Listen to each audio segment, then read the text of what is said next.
Welcome to Law You Should Know. The law affects every aspect of our lives, our home, our jobs, and our recreational activities. Now you can learn about the law and how to protect yourself against the loss of your liberty or property. Learn how to stand up for your rights and seek compensation when you have been wronged. Your host for Law You Should Know is attorney Kenneth J. Landau with the Mineola law firm of Shane, Dox, Denisi, and Corker. He's a member of the Committee on Professional Ethics of the Bar Association of Nassau County and counsel to the Nassau Academy of Law. And now, here is your host for Law You Should Know, attorney Kenneth J. Landau. Hi, this is Ken Landau, and welcome to Law You Should Know. We have a very important and unique show today about how to prepare for the LSAT, the Law School Admissions Test.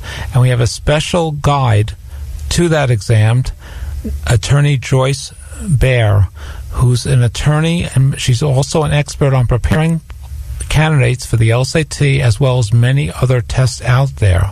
She graduated from St. John's Law School, has worked for the courts, worked in private law firms, and now she has a company called Tutoring by Brain Builder. And also assisting me today in interviewing Joyce is Brandon Kaufman. He's a newscaster, and you can hear his newscasts on Thursdays right here at 4 o'clock on WHPC 90.3 FM. And also he's a student here at Nassau Community College and involved with WHPC. Joyce, welcome to Law You Should Know. Thank you, Ken. Now, what is the LSAT? The LSAT is the law school admission test, and it's called the LSAT for short. Okay, and who would take the LSAT? Anyone who graduated from a 4-year college and holds a BA or a BS degree and would like to go to law school would take the exam. With the degrees, would it be preferable to have a degree that's relevant to criminal justice? Honestly, I don't think that is particularly helpful. I think any degree where a student had to put in a rigorous effort in a substantive area would be good. Anything? If you wanted to work for the FBI or perhaps the prosecutor or district attorney, maybe it would help you. But go ahead, yes, Joyce. I'm sorry. Yes, but I would say any a major like English, history, political science, those would all be good. Math and science are also good preparations because they're very demanding. Degrees in those areas are demanding and involve a rigorous course of study. All right. How would you describe the LSAT exam? It's a half-day standardized test, and as a rule, taking the exam is required in order for a student to get into an ABA-approved law school. That's American Bar Association in the U.S. And what the test does is designed to measure a test taker's reading skills and verbal reasoning skills. And the test has sections on reading comprehension. Also, there's an analytical reasoning part and a logical reasoning part. And there is a writing sample as well, and basically an essay section. Is there any math on the test? No, not at all on the LSAT. Okay. How many law schools are now accepting the GRE? There's another standardized test called the GRE. That's the Graduate Record Exam. And that test involves taking questions on English, reading comprehension, and math as well. About half of the exam is math. There's also an essay part of the test. In my opinion, it's an easier test. This is a very new development, only in the last year or two, that some law schools are allowing law school candidates to take the GRE, Graduate Record Exam, instead of the LSAT. This is actually big news in the testing world. And right now there are 16 schools that have decided to allow students to take the GRE instead of the LSAT. Of course, they will accept the LSAT as well. And law schools are trying to expand their admission pool. Yes. And a person might be applying to many different types of schools with a GRE. Yes. And the GRE is more similar to the SAT Yes. than the LSAT. I would agree with that. Okay, and there are a few schools, but perhaps very few, that might not require any test. I don't know if that's true, actually, of any ABA-approved law schools. Okay. Which are some of the schools that accept the GRE instead of actually, okay, and in our Long Island and New York metropolitan area, now there are 6 law schools that will accept the GRE instead of the LSAT, and those law schools are Columbia, St. John's, Brooklyn, Cardozo, Pace, and Toro. And then outside of our region, some of the better-known law schools that will take the GRE are Harvard, Georgetown, and Northwestern. And as you said, it's a very new and welcome development. Yes. what is the fee? And may I return to your point, Ken, about the schools are seeking to expand their candidate pool? I agree absolutely. I think they're trying to capture the interest of students who majored in math and science who might traditionally not be interested in law school. Well, might be thinking about an MBA versus a law degree, and now one test can help them qualify for both. Yes. What is the fee for taking the LSAT? The fee is $180. And what is the fee for taking the GRE exam? That's similar. That costs $195. And when is the exam given, the LSAT? The LSAT is given several times a year. The next scheduled LSAT this year is in June, July, and September. And then the test scores are released about a month after the exam. Where is this exam given? In our area, the test is very conveniently given at many locations on Long Island and New York City. Then throughout all of New York State, there are 36 locations. And the LSAT test centers are usually on college campuses.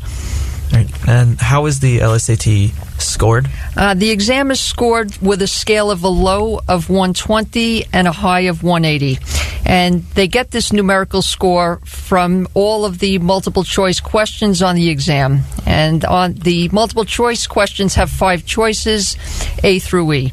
And there's no, I think useful to know, there's no penalty for picking the wrong answer on the LSAT. Test takers will get credit for all correct answers. So students should not leave any blank answers or unanswered questions. If a student is running out of time or is just stuck on a question, I think they should just guess. If they're lucky, they'll pick the right multiple choice selection and get credit. And let me also say, as far as scoring, the writing sample part of the LSAT does not get a numerical score, but a copy of the writing sample will be sent to every law school that a student applies to. And they judge it on their own? Yes. Okay. And no information is ever disclosed to the test taker about what the law schools think about their writing sample. And if one were to receive a low score in the LSAT, would there be a chance to remedy the score? Yes, the test can be repeated multiple times. There's no limit on how often it can be taken. And a student would have to diligently work to try to pull their scores up. If they take it more than once, do the law schools accept the best score, or do they average them? I think different schools may have different rules about that. I don't think it's That's uniform. important for someone to find out. Mm-hmm. And also, even if someone has taken the test and done well, with your help, they may even improve their score. Yes, I think so. Mm-hmm. And in terms of what kind of score it takes to get admitted to any law school, do you have any thoughts on that? Yes. I would say it's a judgment call, but in my opinion, based on students I've worked with and internet research I've done, to get into a decent, respectable ABA-approved law school in our area, you need, I would say, about a 145.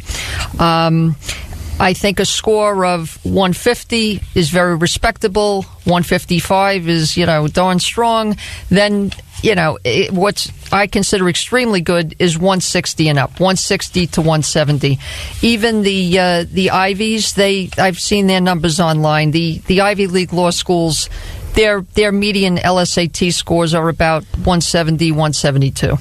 But the chances are, if someone comes to you after they've taken one score, you might be able to help them jump up. Yes, just like in any standardized exam. Yep. Okay, I just wanted to jump ahead a little bit and talk about the details on the LSAT. And Brandon has a question for you. What are the particulars of the LSAT exam? Yeah. Okay. So there are 4 multiple choice sections that are followed by a writing sample part. Section 1 is called logical reasoning. That has 35 questions, and a person has 25 minutes to complete it. And those questions consist of a short reading that's about 1 paragraph, 3 or 4 sentences, and then there will be a single question about that reading. Then moving on to Section 2, that's called analytical reasoning. That has 23 questions, and people have 35 minutes to answer it. And those questions consist of rather complicated logic games. I consider that the most difficult part of the test. A set of facts and conditions will be provided, and then there's a series of questions presented asking the test taker to make numerous inferences and deductions based on the facts and the conditions that they're given. So that will be one thing that may not be on the GRE. Yes. I would say, in general, in my opinion, the level of difficulty on the LSAT is considerably tougher than the GRE. Okay, I'm sorry. Were there other parts to the test? Yes. Then Section 3 of the LSAT is called the logical reasoning part. It's just a repetition of Section 1. It has exactly the same type of questions that I mentioned in Section 1. And in Section 3, there are 26 questions that have to be finished in 35 minutes. Then I would say this is the second most difficult part of the exam. The last multiple choice part is Section 4. That's called reading comprehension. That has 27 questions that have to be done in 35 minutes. So the format is there's a lengthy reading passage followed by about 7 questions for each passage. Then altogether, there are 4 different reading passages to get through in Section 4. So, to sum it up, for the whole LSAT, a person has 2 hours and 10 minutes to complete a total of 111 multiple choice questions on the 4 parts of the exam. So, people have to move through the test quickly. A lot of test takers do have trouble completing the exam. Then the last part of the LSAT is the essay part called a writing sample. There's 35 minutes given to do the writing part, and the test taker is given a reading of about 4 paragraphs. Then a problem will be presented that has to be solved, and it's usually a business type of problem that's presented. Then the test taker is asked to choose between 2 alternative courses of action, and they have to write an essay supporting their choice based on their own written, detailed analysis. So to do well, not only do people have to back up their choice, but they also have to demonstrate that they evaluated the alternative choice. They can't ignore the choice that they didn't pick, and they also have to explain why they did not choose it. And I think that the fact scenarios presented on the writing sample are pretty user-friendly. They give a clear description of situations that people actually face in the business world on a regular basis, where they have to choose between 2 possible courses of action that each have benefits as well as drawbacks. And on the writing part, there is no, and the LSAT instructions clearly say this, there's no clear-cut right or wrong answer. The essay just calls for making a reasoned judgment and explaining it and supporting it. If someone has been involved in business, or let's say they have an MBA, will that background help them with that part of the test? Yes. Okay, we're going to take a short break now. When we return, we'll continue our discussion with attorney Joyce Behr about preparing for the LSAT. You're listening to Law You Should Know here on 90.3 WHPC, the voice of Nassau Community College, and also over the internet at ncc.edu/WHPC.